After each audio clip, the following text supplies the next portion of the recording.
There's nothing like it. We're like eagles on the open highway.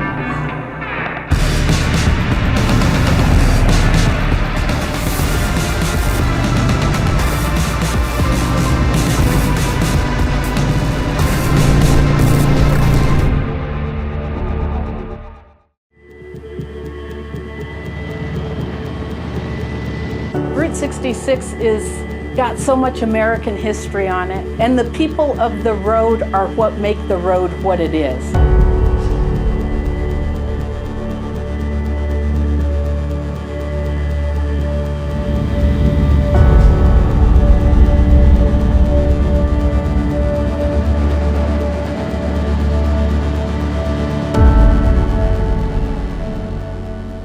Hey brother, I'm just buttoning up here, getting it all tightened down. Me too. I think I got everything I need. I mean, did a little bit of packing last night, and you know, but What do you mean? You got two hats? I have choices in 2022. Yeah. I'm gonna go the good guy today, though. The good guy. I have choices in hats too, but it's the highwayman is what I choose to wear. Baseball cap. Boom. Right on, man. And we're gonna do the longest part of Route 66, some documentary, some history. We're gonna meet some great people along the way, and we're gonna share that with everybody. We got a lot of great people lined up, and we're gonna hear some history, some stories. It's gonna be incredible. I mean, I can't wait. This is what we do, and we're embarking on something very new, and so let's go shake hands with America, brother. I'm looking forward to it. Let's do it. I've been running so long that my feet don't work no more. Oh yeah.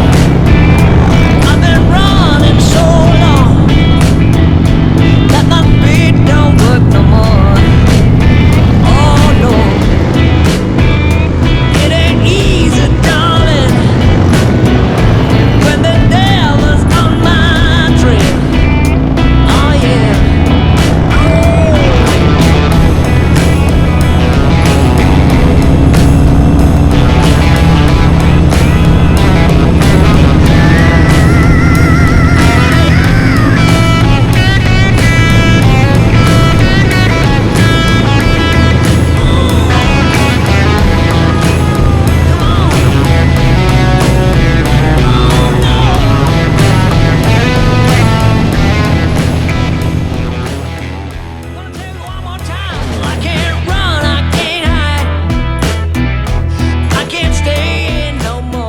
Hey, good morning, everyone. We are here at Westside Lilo's on Route 66 in Seligman, Arizona. What a great ride last night. It was great. You know, we left a little bit late, but getting on the I-40, and when you get into Arizona at the end of the afternoon, you're in Kingman, the desert. It's got a beautiful value to it. I mean, the sunset was great. Right, and you cross the Colorado River, and it just it gives you the enjoyment of that ride. And So now, here we are. 415 miles. We got in, it was 38 degrees. Right. I mean, what an epic ride. Had a nice dinner across the street at the Roadkill Cafe, and here we are at Westside Lilo's. Yeah, and I'm really excited for this series to come out. We're doing a little bit different style here. We're doing a documentary, and we decided we'd start with Route 66. Route 66 was established in 1926, November 11th. It ran 2,448 miles. As you know, the interstates came in and took over these small towns, but there's still an intact Route 66 from Seligman to Oatman. It's 115 miles. We've got some really great interviews, some historians. I think it's going to be a great drop. Well, it's interesting. A lot of the buildings and businesses are still family owned, so there's generations on Route 66, and we're going to share that history with you. Yeah, we'll show them that, and hey, with that, let's get started. Let's go.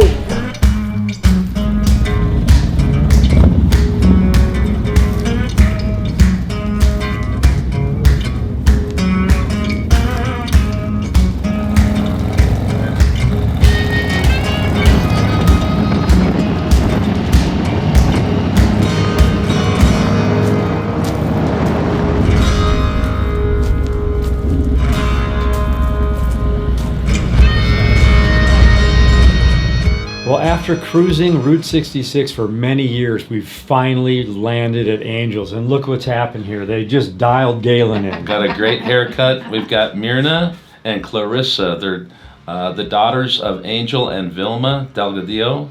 And Angel wasn't able to make it today, but hey, we got the family with us. So let's get started. All right. Very nice. Ah, what a trim. How was that haircut? It was great. Thank you. You're very welcome. Looking good. Looking good. Awesome. Route 66 is a wonderful road to travel, and people come from all over to do it. And it's a road that will take you from the east to the west, but in between, the road is all about the people. And that's what I think Route 66 is, why it's so important to preserve this road, is because Route 66 is got so much American history on it. And the people of the road are what make the road what it is. People come in and they want to hear our stories. And if it wasn't for the people along the road, it would just be another road. But I think that the people bring so much color to Route 66. My name is Mirna Delgadillo, and here we are sitting in Angel's Barbershop, which is known to be the birthplace of where historic Route 66 got its rebirth. The Delgadillo family has lived on Route 66 since 1917. My grandfather built the family home, which is just a block away from where our business is at here today. My dad has lived here for 94 years. The only time he has ever left Seligman was to go follow his passion and become a barber. My mother has lived here since 1953. They have never ever once thought of leaving Seligman. The only time the thought crossed their mind is when Route 66 was bypassed by Interstate 40. We got bypassed by Interstate 40 1978. You know, they were building the freeway system for a very long time. My dad says that we knew we were going to be bypassed, but boy, we just didn't even realize how devastating it was going to be. From one day to the next, 9,000 cars, the next day, nothing. So for one moment, my parents thought they might have to move. But you know, when you don't have two dimes to rub together, it costs money to move. So that's when my dad came up with the idea of making Route 66 a historic highway. Not only did the government bypass us, but they basically said, sink or swim. My dad, we went to town.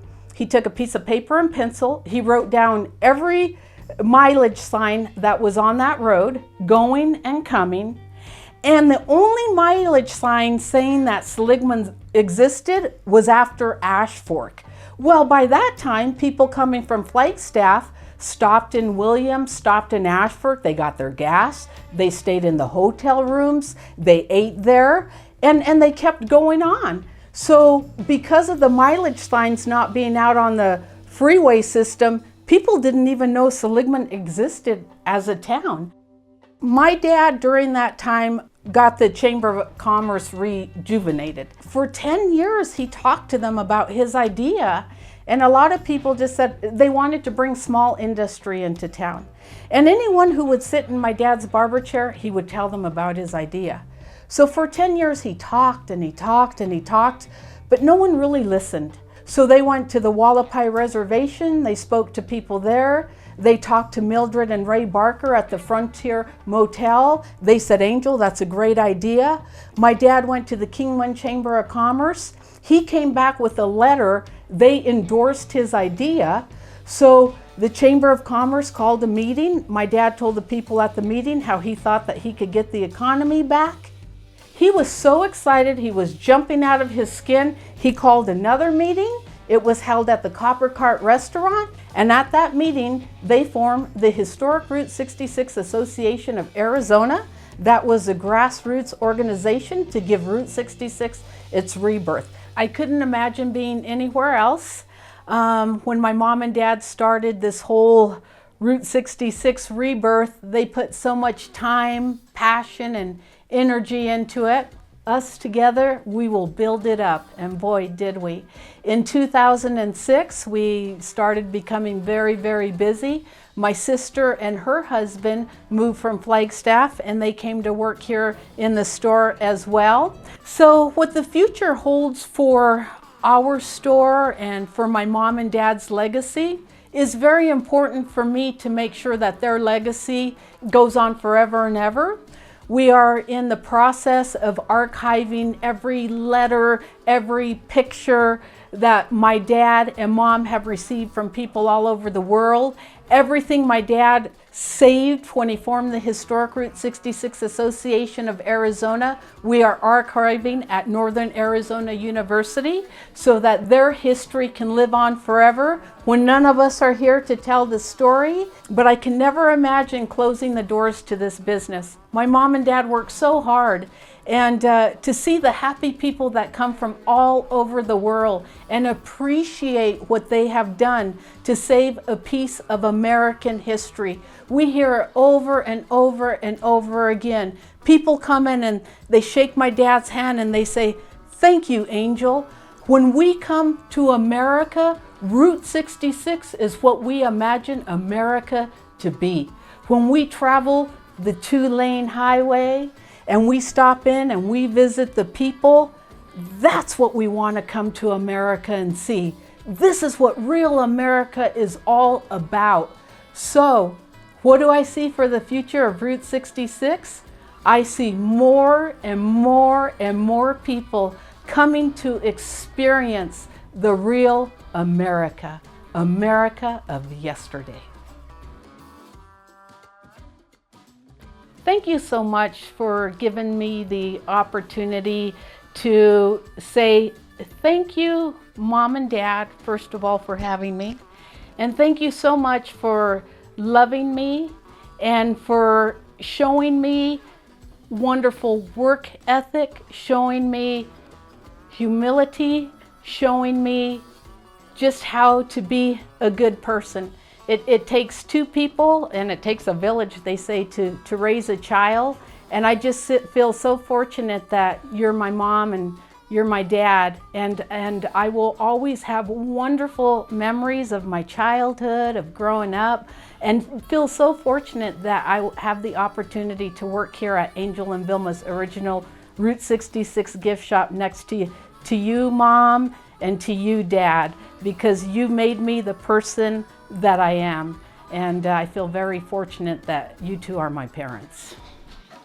And I would like to say thank you to Mom and Dad as well. I love you guys so much. We are so blessed to still have our parents at 94, my father and my mother alive at 90. And they are such an inspiration of a wonderful couple that works together. My mom will go out and hang clothes and my dad's there with the little bucket with the hat, with the pins to help her. They really have shown us what a loving family is. They have always taught us the greatest examples of being wonderful human beings. And I thank them also for the legacy they have left the world with Route 66 and leaving a little part of our Delgadillo family for all the world to enjoy for years and decades to come. I love you both so much. Thank you for everything. You know, this was really great coming in here and seeing it. After you. No, it sure After was. you. After you. Wow, Route 66. We just learned so much from Mirna. I mean, the history of this place. I mean, here's Angel himself. He's got to be proud of these young ladies that he has, the daughters that he has. 95, 94? He's 94. And he's still around doing great things. We were talking, and Route 66 is going to be 100 years old in 4 years. We're going to be on it. And Angel is going to be 100 years old in 6 years. So Wow. it's going to be close. Well, and I'll be 66. Close. Almost close. Yeah. So, hey, this was great. Let's get on over to the roadkill. Yeah! No, let's go. The Let's bikes, go back. the We got bikes, bikes.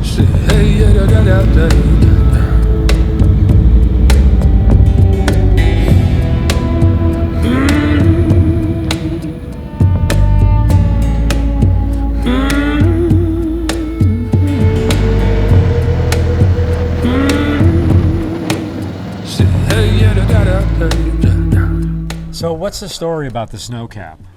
Well, as we were talking to Mirna today, Angel's brother Juan actually built this establishment in 1953.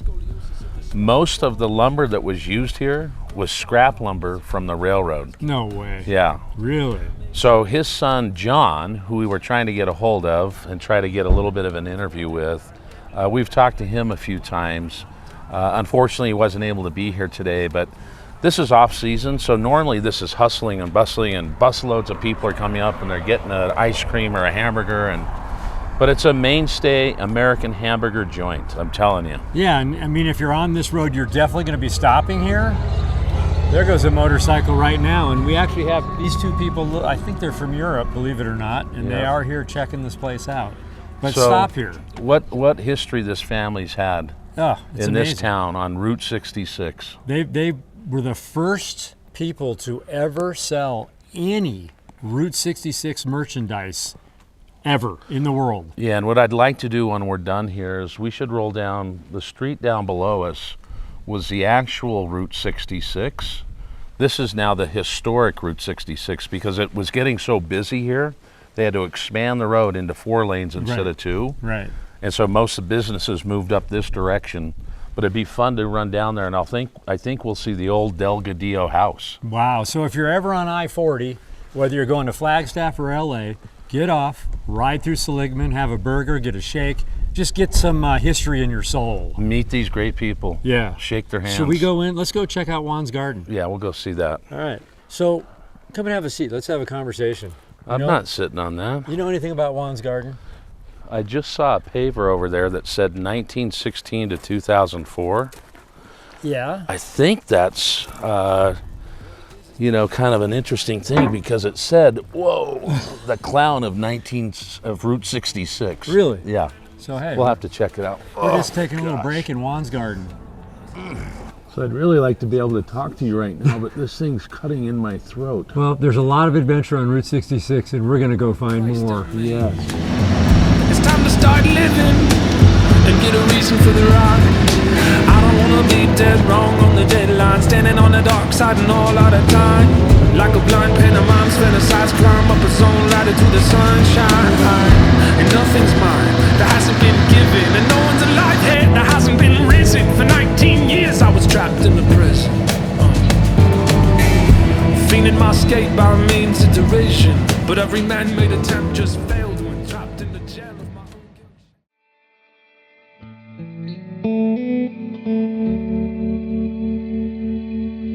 I thought, oh my gosh, this is the way of life in a small town, 2 lanes, is, you know, the kind of life that I'm really happy my family chose to do, and we stuck together doing it. When I was a young kid, to cross the street, you had to really wait. And we opened up I-40. You could lay out in the middle of the street and not have a car come by in 10 minutes.